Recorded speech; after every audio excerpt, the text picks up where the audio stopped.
کہ مزمل اسلم صاحب اور جھگڑا صاحب اور سارے جو ایسے آپ نے بتایا کہ وہ ملیں اور اس پہ خان صاحب اس پہ بجٹ پہ گائیڈنس دیں. ہمارا بھی یہ خیال تھا کہ ہمیں اس کی اجازت ملنی چاہیے اور خان صاحب سے اپروول کے بعد ہی بجٹ اپروول ہونی چاہیے.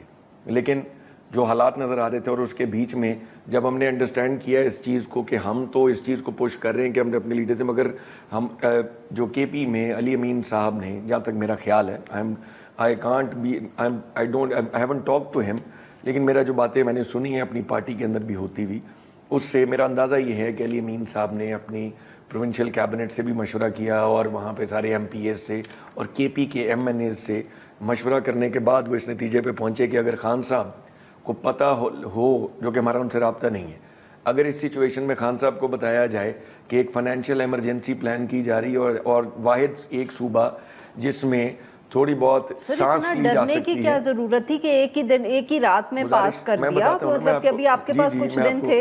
جی that's what I'm trying to explain.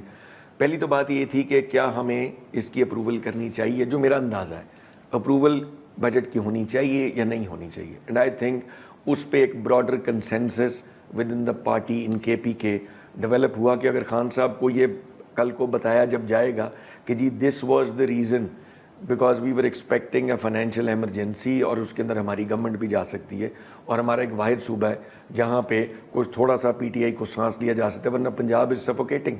تو اس سچویشن میں بات کر رہی ہیں کہ آپ نہیں برداشت کر سکتے تو گھر چلے جائیں, تو گزارش جی میں صرف یاد کروا رہی ہوں سر. نہیں ٹھیک کہہ رہی ہیں, مجھے اس بات پہ ذرا پہلے کور کر لیں دیں. یہ سوچ کے انہوں نے اس بجٹ کو اپروو اس لیے بھی تھوڑا جلدی اس لیے کیا کہ جب اگر فیصلہ ہی کر لیا کہ کرنا ہے تو ان کی منطق شاید یہ تھی کہ اگر آپ سمری بنا کے اس کے بعد گورنر کو اپروول کے لیے بھیجیں اور 3 دن کے لیے گورنر ہی سمری کے اوپر بیٹھ جائے, اور ڈیلیز گورنمنٹ ڈیلیبریٹ بھی کر سکتی ہے بجٹ پاس ہونے میں, تو ان دی اینڈ ہماری گورنمنٹ گرائی جا سکتی کے پی کے میں. So they did not take any chances کہ آج کریں یا 2 دن بعد کریں, جب ہمیں نظر آ رہا ہے کہ ہماری خان صاحب سے ملاقات نہیں کرائی جائے گی. بالکل ٹھیک سر, اگر آپ اجازت دیں تو میں شذرہ صاحبہ کو شامل کروں. شذرہ صاحبہ, یہ جو بات کر رہے ہیں سرفراز صاحب یا جو خیبر پختونخوا کے چیف منسٹر صاحب نے بھی کی اور باقیوں نے, کہ آپ لوگوں نے ان کو پھر فائنینشیل ایمرجنسی لگا دینی تھی, آپ لوگ تیار تھے ایسی جس کو کہتے ہیں منصوبے لے کر, بقول جو چیف منسٹر صاحب کہتے ہیں کہ سازشیں ہو رہی ہیں ان کے خلاف اور ان کی پارٹی کے خلاف؟ جی بہت شکریہ. دیکھیے یہ بڑی دلچسپ کہانی ہے, اور جس طریقے سے اس کے ارد گرد اب وہ اس کی ایکسپلینیشنز دینے کی کوشش کر رہے ہیں, یہ ہوا تو وہ نہیں, بات تو بڑی سمپل ہے جو کہ علیمہ خان صاحبہ نے بڑی کلیئر کٹ کر دی کہ عمران خان مائنس اب ہو چکے ہیں پارٹی سے, اور یہ ابھی نہیں ہوا, یہ بڑی دیر سے پروسیس سٹارٹ تھا. پارٹی خود بھی انتشار کا شکار ہے, ان کے اندرونی ایک دوسرے کے ساتھ بہت ساری لڑائیاں کئی گروپس کے اندر یہ پارٹی ہو چکی ہے. اور جہاں تک علی امین گنڈا پور جو ان کے چوزن چیف منسٹر صاحب ہیں, وہ تو بڑی دیر سے کبھی کئی گھنٹوں کے لیے غائب ہو جاتے ہوئے, اور کبھی آپ کو پتہ ہے ان کا پتہ ہی نہیں چلتا وہ کدھر گئے اور کہاں سے نکلے, اور پھر کے پی میں اسمبلی میں آ جاتے ہیں وہ ایک دم سے. تو تقاریر وہ کرتے ہیں, لوگوں کو جوش دلاتے ہیں, لیکن وہ کام بالکل ڈفرینٹ کر رہے ہوتے ہیں, اپنی مرضی کے کر رہے ہوتے ہیں. وہ اپنے سابقہ چیئرمین کی ہدایت کے مطابق ان کا کوئی خاص نہیں لگتا کرنے کا. پھر اتنی ایمرجنسی کیا تھی اس کی مجھے کوئی سمجھ نہیں, ابھی تک کسی بھی گورنمنٹ کا ابھی تک بجٹ پاس نہیں ہوا, لیکن انہوں نے کر دیا کیونکہ یہ اس چکر کے سے نکلنا چاہتے تھے جو وہ تھا کہ جی عمران خان سے اجازت لیں گے, اور پہلے انہوں نے کہا پیش ہی تب کریں گے جب وہ اجازت دیں گے, پھر انہوں نے کہا کہ جی پاس تب کریں گے, لیکن انہوں نے ایمرجنسی کی صورتحال میں پاس کر دیا. اس کی وجہ یہ کہ اب یہ اس چیز میں سے نکل چکے, یہ اپنی ایک گروپ بندی کا شکار ہے. اور یعنی کہ شذرہ صاحبہ, چیف منسٹر صاحب جو ہیں خیبر پختونخوا کے, وہ آپ کے ساتھ پھر کوآپریٹ یا آپ کی حکومت کے ساتھ کر رہے ہیں بنسبت اپنی پارٹی کے, کین وی سے دیٹ؟ نہیں, ہمارے ساتھ تو کوآپریشن کا اس میں کوئی وہ نہیں ہے نا. وہ اپنا گورنمنٹ جو ان کو ملی ہوئی ہے, جو چیف منسٹرشپ ان کو ملی ہوئی ہے, وہ اس کو انجوائے کر رہے ہیں اور وہ اپنے سارے فیصلے کر رہے ہیں. As an independent chief minister I think in کا یہ سوچ ہے کہ اپنے وہ مرضی کریں, اپنے فیصلے کریں, کیونکہ جب وہ غائب ہوتے ہیں کئی کئی گھنٹوں کے لیے تو ہماری گورنمنٹ کو ملنے کے لیے غائب نہیں نہ ہوتے, وہ کسی کو نہیں پتا کہ وہ کدھر غائب ہوتے. تو وہ اپنی مرضی کر رہے ہیں, مائنس عمران خان چل رہے ہیں, اور اب یہ جو مرضی کہہ لیں کہ تو KP والے, لیکن حقیقت یہی ہے. بالکل سر. عمران خان صاحب مائنس ہو گئے, شذرہ صاحبہ نے کہا, علیمہ خان صاحبہ نے بھی کہا. ٹھیک ہے, ان کا ویو ہے, ان کا ویو ہے, مطلب کہ کافی اہم ویو ہے. نہیں ٹھیک ہے, بڑا اہم ویو ہے جی, لیکن everyone has a right to keep his own view. اچھا سر, ایک بات بتا دیں, بیرسٹر سیف صاحب کو کیوں اجازت مل جاتی ہے, بیرسٹر سیف صاحب کو ہر دفعہ کیوں اجازت مل جاتی ہے عمران خان صاحب سے ملنے کی, جب باقی کسی کو نہیں مل رہی؟ آپ لوگوں نے پارٹی میں, بیرسٹر سیف صاحب بھی بتا سکتے ہیں اس کا, میں آپ کا کیا خیال ہے سر؟ نہیں, میرا اس میں کوئی خیال نہیں جی. ہمیں تو میرا تو یہ خیال ہے کہ جو قانون کے مطابق جو لسٹ جانی چاہیے اس میں رد و بدل کرنے کا اختیار کسی کو نہیں ہے. اگر کسی کو تو ہے نا سر, بیرسٹر صاحب تو پہنچ رہے ہیں. وہ تو جب ہمیں اس دن اڈیالہ گئے, ہم خان صاحب سے میری اپنی ملاقات تھی, تو SHO صاحب سے ہم نے کہا جی کہ یہ جناب لسٹ ہے اور this is the second name is mine in the list. میں کہا جی کیڑی لسٹ؟ میں کہا جی یہ والی لسٹ. تو نہیں جی اس کی اجازت نہیں. میں کہا یار کورٹ نے اجازت دی نہیں, اوپر سے حکم نہیں ہے. اب کون بتائے اوپر کون ہے, یہ تو اللہ بہتر جانتا ہے. تو آپ کو بالکل پتہ ہے, بٹ دی SHOs چلیں وہ سب کو پتہ ہے, لیکن SHO کا بیان, ایک SHO 6-7 پارلیمنٹیرین سے باہر نکلا اس دن. یہ تو ہمارے ملک کے عدلیہ کے عدل کا نظام ہے. اس کے اندر آپ ایکسپیکٹ کرتے ہیں کہ جی پارٹیاں, دیکھیں میں سمجھتا ہوں PTI وہ جماعت ہے جس کے پلیٹلیٹس بھی نہیں گرے, جو لڑ بیڑ کے جیسے بھی اپنے سروائیول کے لیے کھڑی ہے, اور خان صاحب کو مائنس کیا جا نہیں سکتا. اب وہ پرنسپل سر آپ لوگوں نے کیا ہے, شذرہ صاحبہ یہ بھی یہ کہہ رہی ہیں اور علیمہ صاحبہ بھی یہ کہہ رہی ہیں, کسی اور نے نہیں کیا, آپ لوگوں نے کر دیا. Very quickly because I have to go to her. Aleema آپا کے ان کا اپنا ایک ویو ہے, مگر خان صاحب کو مائنس کرنے کی کیپیسٹی ہی نہیں ہے کسی PTI میں. خان صاحب کے علاوہ PTI ہے ہی نہیں. پھر حکومت نے کر دیا. دوسری چیز حکومت نے مائنس کر دیا. نہیں, حکومت جو اس وقت بات کریں وہ تو ایک ٹرموائل کا فائدہ اٹھا رہی ہے نا, ایک سچویشن کا. ایک پارٹی پھنسی ہوئی ہے بیچاری, ڈولڈرمز میں ہے, لڑ رہی ہے, جھگڑ رہی ہے, اپنی سروائیول کی جنگ لڑ رہی ہے. اچھا یہ اس خوبصورتی سے بات اسی کو پکڑی جا رہے ہیں, چلے ہو گیا KP کا بجٹ پاس ہو گیا, خان صاحب امینڈمنٹ کہیں گے ہماری اتنی میجورٹی ہم پھر کر لیں گے. یہ جواب ہوگی تو امینڈمنٹ کریں گے نا, وہ تو کبھی تو ہوگی نا, ساری عمر تو نہیں ایسے بیٹھے رہیں گے. بیرسٹر سیف کیوں نہیں پوچھ کے آ سکتے تھے یہ amendment? The smartness of the government is کہ اس خوبصورتی سے یہ بیچ میں نا فیڈرل بجٹ کی بات کریں, ہو گیا نا KPK کا budget pass, fine, that is one issue we have discussed it. Punjab میں لٹ مچی ہوئی ہے بجٹ کے اندر, دنیا مار دی انہوں نے وفاق کے بجٹ میں مار دی. یہ تو بار بار اس بات کو اٹھا صرف اس لیے رہیں تاکہ فوکس ان سے ہٹ جائے, وفاق کے بجٹ کی کوئی بات ہی نہ کرے. بڑی خوبصورتی سے پنجاب کا بجٹ ایسے ہی روتے دھوتے نکل جائے, دنیا آنسو بہاتی رہ جائے, اس پہ بھی بات کریں. چلیں, we'll talk about that but after a break. ناظرین, we'll just be back.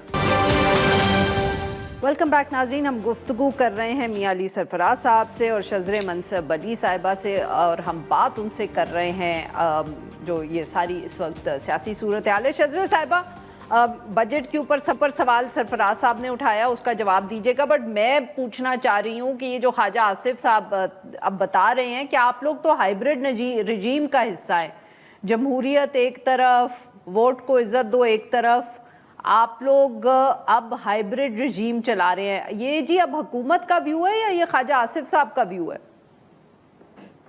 دیکھیے, اس کے بارے میں خواجہ آصف صاحب نے بات کی, میرا حال ہے کہ وہ بہتر ایکسپلین کر سکیں گے, لیکن میں اتنا ضرور کہوں گی کہ ہائیبرڈ, ایک تو وہ ہائیبرڈ نظام تھا جو PTI نے, جس کا موجد ہے عمران خان, جس کا موجد ہے, جس میں کہ تمام دنیا کو پتہ ہے کوئی چیز چھپی نہیں ہے کہ جنرل فیض کے ساتھ کیا ہوتا تھا, کون اسمبلی چلاتا تھا. اور عمران خان نے خود کہا کہ میرے تو نمبر گیم کون پوری کرتا تھا, وہ خود بتایا کرتے تھے کہ میرے تو نمبرز یہ پورے کرتے تھے, وہ خود کہا کرتے تھے کہ میرے فون ٹیپ ہوتے. شذرہ صاحبہ, آپ لوگوں کے نمبرز 26ویں آئینی ترمیم پہ کس نے پورے کیے؟ تو وہ ہم نے خود کی, ہم نے کتنے میٹنگز کی, آپ کو شاید کئی رات لگے رہے, کتنی ہم نے میٹنگز کی مولانا صاحب کے ساتھ, باقی پارٹیز کے ساتھ, پیپلز پارٹی نے اس پہ ایفرٹ کیا, اور ہم نے بہت دن لگا کے اپنے نمبرز پورے کیے. وہ اس طرح نہیں پورے ہو گئے کہ ہم نکھیا گلی بیٹھے ہوں اور ہمیں پتا ہو کہ نمبرز پورے ہو جائیں گے, تو اس میں ہماری ایفرٹ تھی. شذرہ صاحبہ, اختر مینگل صاحب نے اس پہ الزام لگایا تھا, میں اس کی وجہ سے پوچھ رہی تھی. جی نہیں, یہ دیکھیں میرے لوگوں کو سے زبردستی ووٹ دلوایا گیا. ہماری میٹنگز بالکل اوپن تھی, بالکل سب کے سامنے تھی, اور کسی نے بھی کوئی زبردستی ووٹ نہیں دیا. جس نے ووٹ دیا اس نے اپنی مرضی سے دیا. ایک بات, اور دوسری بات, اچھا تو آپ کا ہائیبرڈ نظام کیا ہے؟ معاف کریے گا میں آپ سے پوچھ رہی ہوں because I have to take the issue to Sarfaraz صاحب. آپ کا پھر ہائیبرڈ نظام مختلف کیسے ہے؟ اگر ہم یہ کہتے ہیں کہ کسی بھی ملک کی آرمی، کسی بھی ملک کی اسٹیبلشمنٹ اور اس کی جو سیاسی قیادت ہے وہ مل کے کام کرتے ہیں، اور خاص طور پہ ہمارے جیسا ملک جو اس وقت ابھی ہمیں اگزامپل ملا کہ کس طریقے سے ہماری عسکری قیادت کی وجہ سے، ان کی وجہ سے، ان کے دلیری کی وجہ سے اور ان کی وہ ساری کوآرڈینیشن کی وجہ سے پاکستان ایک بڑی مشکل مرحلے میں سے نکلا، اور اس کے ساتھ پھر آن دا بیک آف دیٹ ہم نے ڈپلومیسی کی، ہم پوری دنیا میں گئے، ہم نے اپنے وفود بھیجے اور وہاں جا کے ہم نے بتایا کہ پاکستان کا سچ کیا ہے. تو یہ ایک مل کے چلنا جو ہوتا ہے ایک ڈفرنٹ چیز ہوتی ہے، اور اس کو اگر آپ ہائبرڈ کہہ لیں تو جی میں نہیں کہہ رہی جی، خواجہ صاحب کہہ رہے ہیں، خواجہ آصف صاحب کہہ رہے ہیں. میں گزارش کروں جی کہ کسی بھی ملک کی فوج کو، اس کی حکومت کو، اسٹیبلشمنٹ کو مل کے چلنا ہی ہوتا ہے، دیٹس اے نارم. وہ تو عام بات ہوتی ہے، اس کو ہائبرڈ تو کوئی نہیں کہتا. یہ تو کبھی بھی نہیں ہوتا کہ آپ اگر آپ کے ادارے ایک دوسرے کے ساتھ کوآرڈینیشن میں کام کریں تو آپ اس کا ایک نیا نام رکھ دیں. وہ they are supposed to work in coordination with each other under normal circumstances. تو who is calling it hybrid? Are you saying Khawaja Asif Sahab is wrong? خواجہ آصف صاحب ہائبرڈ جو کہہ رہے ہیں اس کا میں کہہ رہا ہوں شزا منصب صاحب بڑا شوگر کوٹڈ سا جواب دے رہی ہیں.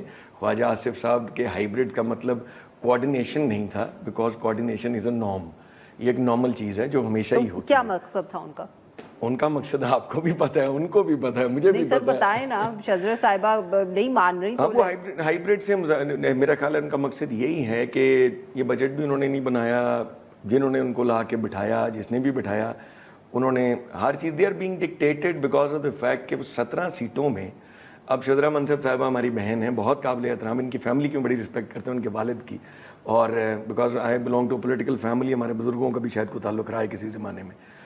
آئی وڈ جسٹ سے کہ ایسے ہوتا نہیں ہے، اور ان کو بھی پتہ ہے. شذرا صاحبہ، آپ نے سرفراز صاحب کی بات سنی، and if I may just add here a question, اگر آپ اجازت دیں کہ جی، تو پھر میں تو آپ کی یا خواجہ آصف صاحب کی باتوں سے جو مجھے سمجھ آیا ہے وہ یہ ہے کہ نواز شریف صاحب کو یہ سپورٹ نہیں مل سکتی تھی، وہ یا وہ نہیں کر پائے، یہ وہ ساتھ کوآرڈینیشن میں کام نہیں کر پائے، اس لیے اب یہ کام ہوتا ہوا ہمیں نظر آ رہا ہے. اگر ہم نہیں سر، اب شذرا صاحبہ بات کر رہے ہیں، شذرا صاحبہ نواز شریف صاحب نہیں کر پائے یہ. جی نہیں، بالکل ایسی کوئی بات نہیں. وہ کس کی شکایت کرتے تھے پھر نواز شریف صاحب؟ نہیں، وہ اس وقت تو سچویشن بالکل اور تھی. جب میاں صاحب یہ بات کرتے تھے یا جب ہم ووٹ کی عزت کی بات کرتے تھے، تب تو آر ٹی ایس زدہ حکومت آئی تھی. 2018 میں بدترین رگڈ الیکشن ہوئے تھے، اور آر ٹی ایس کو بٹھا کے جس طریقے سے ان کی گورنمنٹ کو مسلط کیا گیا تھا، ایک دو نئی پارٹیز کو بھی. میں وہ تو 99 میں بھی یہی بات کرتے تھے. میرا I am victim of that R T S and witness of that. تو میں نے خود دیکھا کہ کس طریقے سے وہ سارا سسٹم لایا گیا اور ان کو لا کے بٹھایا گیا. ابھی وہ صورتحال بالکل نہیں ہے. اور 2024 میں ایسا نہیں ہوا جی؟ نہیں، 2024 میں بالکل ایسا نہیں ہوا. اور یہ بالکل ایک انہوں نے اپنا معاف کریے گا، دین آئی ایم ویری کنفیوزڈ ہے جی. پھر خواجہ صاحب یہ کیوں بات کر رہے ہیں؟ اگر آپ صرف یہ کہہ رہی ہیں کہ اب سب کچھ ٹھیک ہے اور یہ صرف 2018 میں ہوا، تو پھر خواجہ صاحب اس وقت کیوں انٹرویو پہ انٹرویو دے رہے ہیں اور وہ بار بار اس کو ہائبرڈ نظام کہہ رہے ہیں؟ دیکھیے، میں نے آپ کو بتایا ہائبرڈ نظام کا مراد میں اپنی آپ کو بات بتا رہی ہوں. خواجہ صاحب شاید آپ کو بہتر اس کے بتا سکے کہ ان کا کیا مطلب ہے، لیکن میرے نزدیک یہی ہے کہ جس وقت ہم اتنے دشمنوں میں گھرے ہوئے ہیں اور ہمیں ایک قسم کی ہر چیز کے اندر، ایون ان ڈپلومیسی، ہم اکٹھے ہو کے چل رہے ہیں. اب آپ دیکھیں کہ ان کی پارٹی کا یہ حال ہے کہ ان کے جو سابقہ چیئر پرسن ہیں، انہوں نے اسرائیل کے خلاف کوئی ٹویٹ نہیں کیا، انہوں نے ایران کے حملے پہ کوئی مذمت نہیں کی، کوئی بات نہیں کی. انہوں نے یہ ٹویٹ کیا کہ فیلڈ مارشل صاحب کو ٹرمپ صاحب نے کھانا کیوں. اب دیکھیں نا، اگر ہمارے ملک کے field marshal who has just won a war، وہ اگر ٹرمپ کے کو ان کو لنچ پہ بلاتے ہیں اور وہ کہتے ہیں کہ we are honored کہ ہمیں یہ فیلڈ مارشل، تو یہ ہم سب پاکستانیوں کے لیے خوشی کی بات ہونی چاہیے. ٹرمپ نے بہت اہم کردار ادا کیا، انہوں نے سیز فائر کرانے میں اہم، لیکن آپ نے دیکھا نہیں کہ اس میں جب پاکستان ریٹیلیٹ کیا، اور وہ تو ہم جنگ جیت چکے. میں تو یہ آپ سے گزارش کروں گا کہ اپنی جیتی ہوئی جنگ کو منتوں پہ کیوں لے کے آتے ہیں؟ جنگ بندی تو انڈیا کی مجبوری تھی، ان کو مار پڑ گئی جنگ میں،